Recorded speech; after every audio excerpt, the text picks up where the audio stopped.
Hey peeps, we are back. We're talking The Real Housewives of Salt Lake City, Season 4, Episode 16, which was this year's season finale. Hey, before we get into the video, please do me the honors of subscribing to my channel, hitting the notification bell so you can always be notified when I post new content, hitting the thumbs up because that does wonders for my channel, and share. Thanks. I'm just going to come out and say it. Whether you're Team Monica or not, Monica saved this franchise. Season 3 was pitiful. Season 4, this woman came in and she made all of these women work. She went from being an internet troll to Jen's assistant to a full-fledged housewife to the first seat next to Andy Cohen. And she did that all her freshman year on the Housewives. Nene Leakes, housewife icon. I don't know if Monica is there yet, but she is definitely on her way if she gets a second season. The ladies are saying that they do not want to work with her. I think the only housewife that is willing to work with her is Mary M. Cosby. So I don't know what's going to happen here, but I think that she is ratings gold for Salt Lake City, and I think it would be a big mistake not to bring her back for season 2. All right, so the episode picks up. They are still in Bermuda, and I'm just going to be honest with you peeps. It seems like we've been in Bermuda for 12 weeks. Okay, they have only been in Bermuda for 4 days. This seems like the longest housewife trip I have ever seen. But it's okay because I'm here for it. Whitney is still acting childish as hell. And listen, did anybody notice that when Whitney and Monica woke up, they were in Monica's bed. They were trying to make the scene feel like they had just woken up. They just got out of bed. But Whitney's makeup was fresh. I mean, did you look at her makeup? Her makeup was perfect. Anybody who was wearing makeup from the night before, when you went to bed and rolled all around in the bed, you slept with your head on the pillow, or you slept on your stomach or off to your side, there's no way that makeup would look that gorgeous. Then later, when she went to talk to Heather, it was the same makeup. You cannot tell me that you got showered and dressed and that makeup is still flawless. You didn't wash your face in the shower. Anyway, why the hell do I give a damn? Anyway, she's still being childish as hell. She, however, goes in to talk to Heather, and she's upset still about this book, which makes zero sense. Heather further goes on to say that when she wrote this part about Whitney, she called Whitney, read it to her word for word, every little part. It wasn't like it was a full chapter. She got a little piece of the book, a little tiny piece. I would say Whitney probably got 2 to 3 paragraphs. Anyway, she said that she read the entire thing to Whitney. Whitney asked her to take out one word, and now all of a sudden she's exploiting your vagina. She is using your sexuality to sell books. Ma'am, take several seats and also shut the fuck up. I have had it. Anyway, I'm just going to go and move on because this lady irritates me. Anyway, they have decided to make up again. Heather has accepted Whitney's apology. And how many more of these is going to happen? How many more apologies is Heather willing to accept? I'm not willing to accept any more. I'm not willing to see anymore. The next time Whitney does something ridiculous like this, Heather, I expect you to cut her off at the knee. I'm sick of it. Anyway, moving on. So the girls get all dressed up. Let me tell you, Meredith had this outfit on that was gorgeous, okay? They went out somewhere to ride on Vespas / mopeds.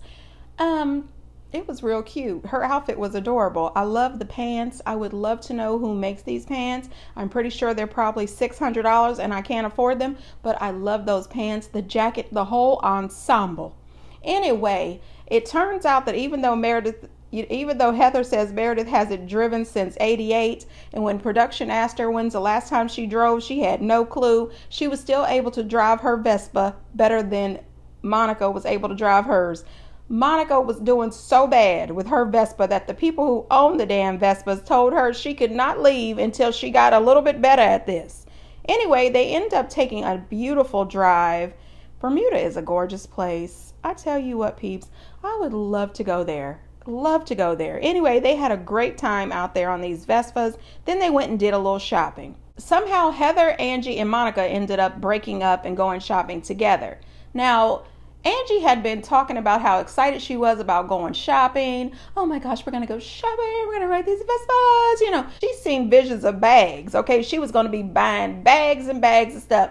They get to this beautiful perfumery, and she doesn't have her credit card with her. But not only does she not have her credit card with her, Heather doesn't have her credit card either. I said, how weird this is. So Monica says, well, I have money. You know, and she pulls out her credit card. Now, did anybody notice when she originally gave her credit card to the sales lady, it was a green credit card. I took a picture of it. It was a green credit card. The lady comes back and says that the transaction did not go through. Then a few minutes later, we see her on her cell phone and she's loudly presenting, accept international transactions, yes. Ma'am.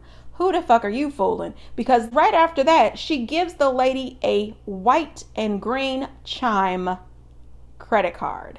Now, I looked up those Chime cards, and they're like debit cards attached to an internet bank account. It says that a lot of people use those when you can't get a regular banking account. So I think that she was online transferring funds from somewhere onto this Chime credit card, or just checking to see if she had enough funds so this $755 charge could go through. Listen, Monica, you are not fooling anybody. And honey, listen, I am not saying anything bad about you. Believe me, I would not be down there, you know, in Bermuda spending $745 for anybody. You know what I'm saying? I am not rich. Monica is not rich. All I'm saying is don't try to fool us. We saw the one credit card was green and the second credit card was white and green, which means the other card was declined. Anyway, Monica did get online and say that Heather never did pay her back for those purchases. They were supposed to pay her back when they got to the house. Me, as broke as I am, I would have told both of them, you may not have your credit cards with you, but you do have your cell phone. Pull up your Cash App, Zelle, PayPal, Venmo, and send me my money. Okay? Thank you. So about an hour later, they're back at the house, and Heather gets this phone call. Production tries to run in her room with the camera. You know, they're trying to get all the information. She tells them, bounce. Get the hell up out of here. She is not allowing anybody in that room. 4 hours later, all hell breaks loose and the ladies sit down for dinner. Now, honey, listen, they're in Bermuda, and you know nobody except for people like Heather and Shannon Bedore. They love a good theme. They had a themed dinner, and it was called the Bermuda Triangle, and they had the table set up in a triangle. At first, I thought about Squid Games. Remember in the Squid? Anyway, I get sidetracked, peeps, you know, and I do not have ADHD, and I have not been drinking. Anyway, let me just move on here. Heather has these little dolls, and each person gets a doll, and the dolls represent another woman in the group. And I said, Heather has always got some kind of damn thing set up. Anyway, she tells each woman that they get to take their doll and ask a question to one of the other women, you know, if it's a question that they have, you know, always wondered, like a little mystery. So Whitney wants to ask Lisa why she told Monica that when she stormed off last night at the bar after the book incident, she was being dramatic. And I think that she thought that Lisa was going to back down from it. And Lisa said, I absolutely did say it because I thought you were being dramatic. Whitney continues to be dramatic as hell. She's very upset by this. She wants to know why she can't be dramatic, but Lisa can. Then she says, maybe I wasn't being dramatic. I was being emotional. Lisa says, no, you were being dramatic. You're always dramatic. And you know, one thing Lisa said that I agreed with, they are always dramatic. I mean, they are over the top. It is a lot of yelling and screaming. It is a lot of theatrics. And the problem here is you know, you guys don't win any Oscars or Emmys. You probably get the, you know, the People's Choice Awards from time to time, but please cut the shit. Anyway, they ended up going back and forth over who was more dramatic, who was being dramatic, who wasn't being dramatic. They said it over 14 times. Lord have mercy, I have probably said it over 14 times. I'm sick of the both of them. This argument was stupid. Whitney, in my opinion, you were being very dramatic. You were using this for storyline purposes, and you have not given much. in my personal opinion, I think that she should be bumped down to friend of next season or removed completely. I think we can do without Whitney. And it's weird because when the show first started, production thought that they could do without Whitney as well. But somehow she ended up being cast onto the show. Okay, that's in the book. So Meredith decides to talk to Heather, and she asked Heather why didn't she stick up for her when everybody was yelling and screaming at her and mistreating her in that cave that, doesn't have any bats. Allegedly, that's what they said. I still cannot get over that. I think that cave has bats. Anyway, in the book, Heather does mention that she has known Meredith the longest. And so I understand that. Heather absolutely did not stick up for Meredith, not at all. Heather tries to deflect and she says, well, I wasn't the only one. Everybody was believing Monica. Everybody believed what Monica said. And you weren't sticking up for yourself. You weren't yelling and screaming and saying anything. And Meredith makes the comment that she is a grown woman. And over the years, she has learned that she does not have to yell and scream and fight to defend herself, especially when somebody is lying. I just want to say for the record, later on in the evening, we saw quite a bit of yelling and screaming from you, Meredith. I mean, that was just a few minutes later. Anyway, we all know Meredith for being Meredith Disengaged Marks. You know what I mean? So she felt like she needed to do a little more investigation instead of screaming and yelling and fighting with the rest of these girls. And I don't blame her. I am not about to lose my cool, raise my blood pressure, and lose my voice when I'm sitting here in this cave that allegedly has no bats and we've got this good food that I'm scared to eat because I think it's bats. Anyway, moving on. So Heather makes this comment that they believed Monica because Monica had these DMs. She had these DMs to prove. And so she then asked Monica, she says, why should we believe you? And Monica says, well, because I pulled together the receipts. And I had the timeline, the receipts, I had the screenshots, I got the DMs. She's got all this information. Honey, listen, why did she say that? Because the next thing you know, they show us the flashback. Honey, it was Heather pulling all the ladies together like they had just called out the Avengers, like somebody had reached out to the people that do the DC comics and put the housewife symbol in the air like, help! OG Housewives, come down to the beach, help! Anyway, the ladies showed the hell up and Heather told them what was going on. Monica is not who she says she is. Okay. She's not our friend. Okay. She's someone that has schemed and worked to infiltrate our friend group. Okay. And the name that you all know her as, the woman whose birthday we celebrated, who we have been trying to champion and support and defend.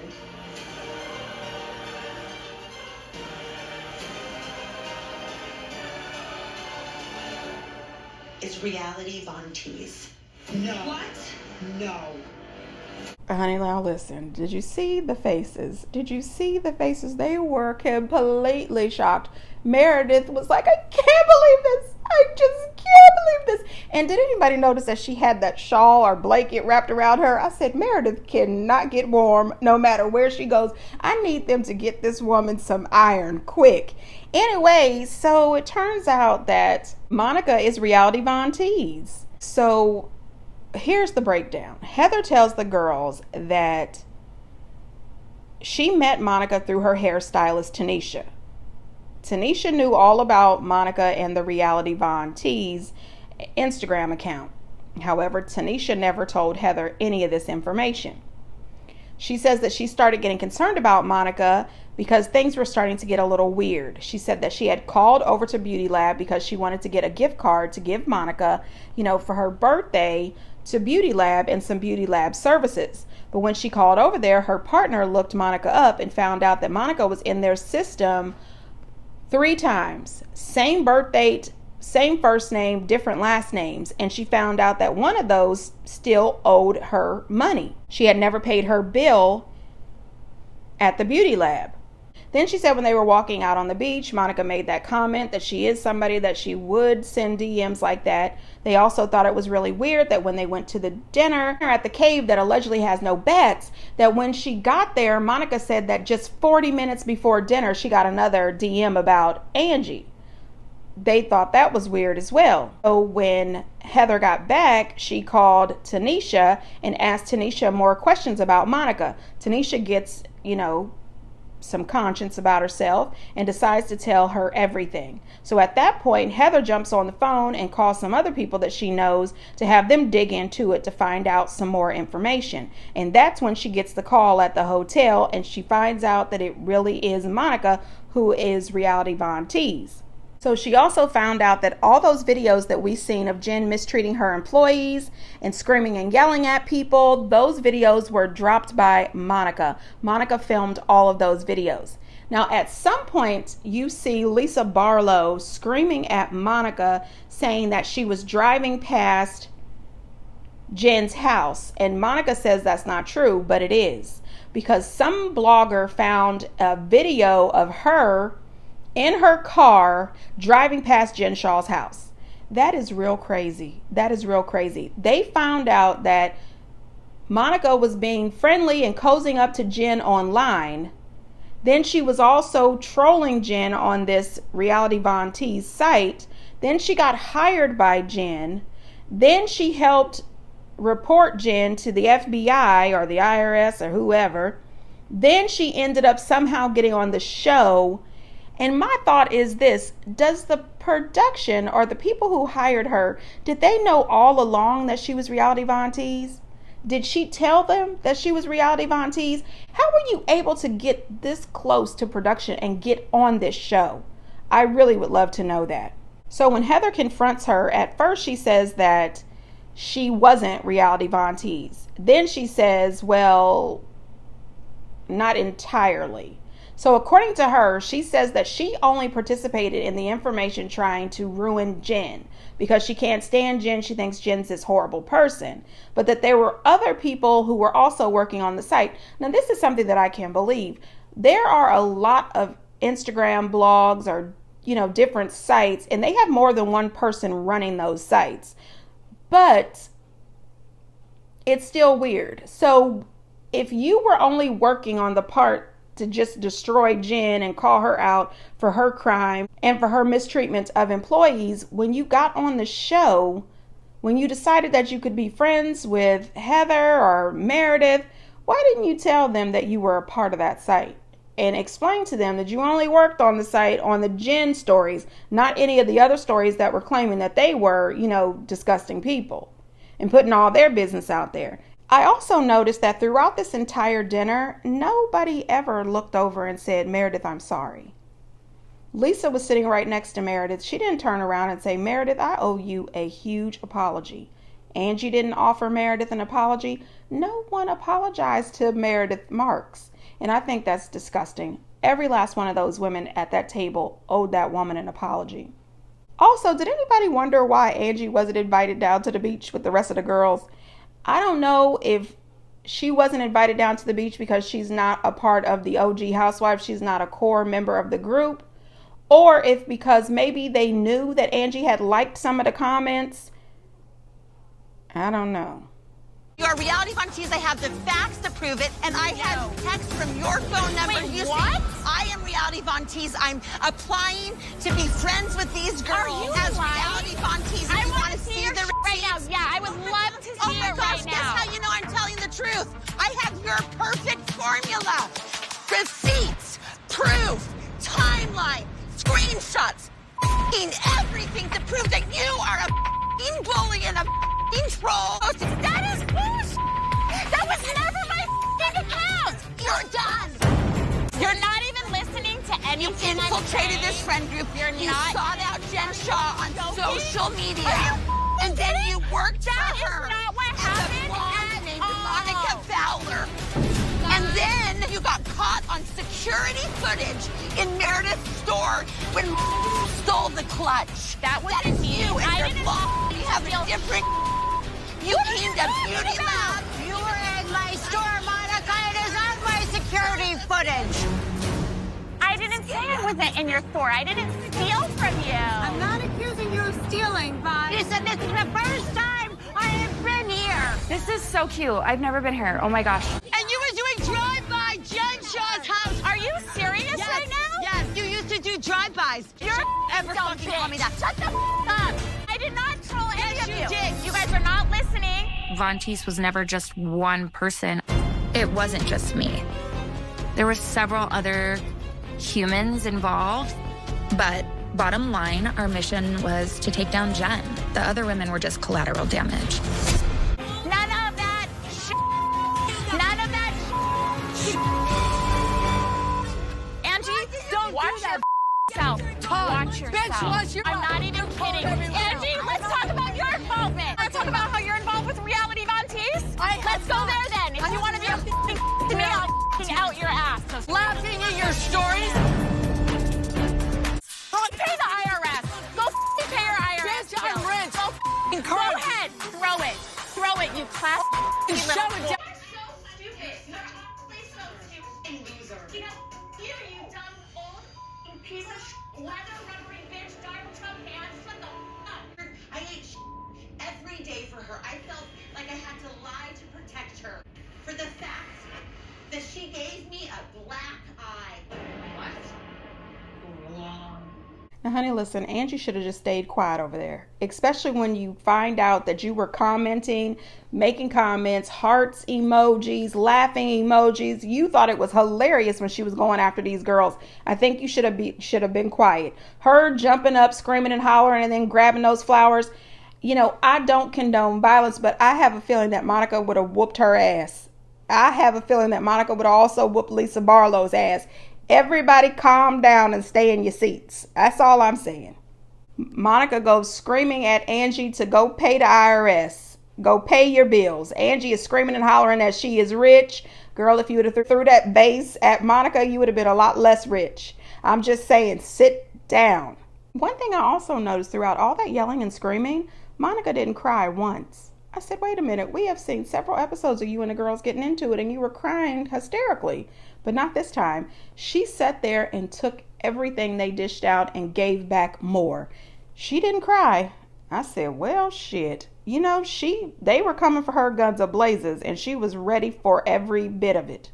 I would like to say that if the show does get nominated for any kind of awards, I think that the editing team definitely needs some sort of award. The way they made everything so dramatic, the music in the background, it was beautiful.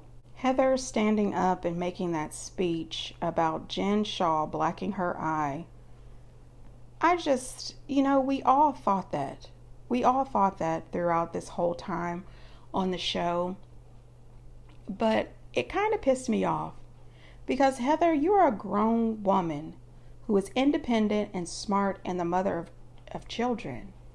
And you allow this other grown woman to bust you in the eye. And instead of you whooping her ass and having her arrested, you stood behind her. You stood behind this woman who treated her employees terribly, who disrespected you terribly. She called you fat. She called you ugly. She called you streck multiple times. She robbed the elderly and you stood behind her strong, 10 toes down the entire time.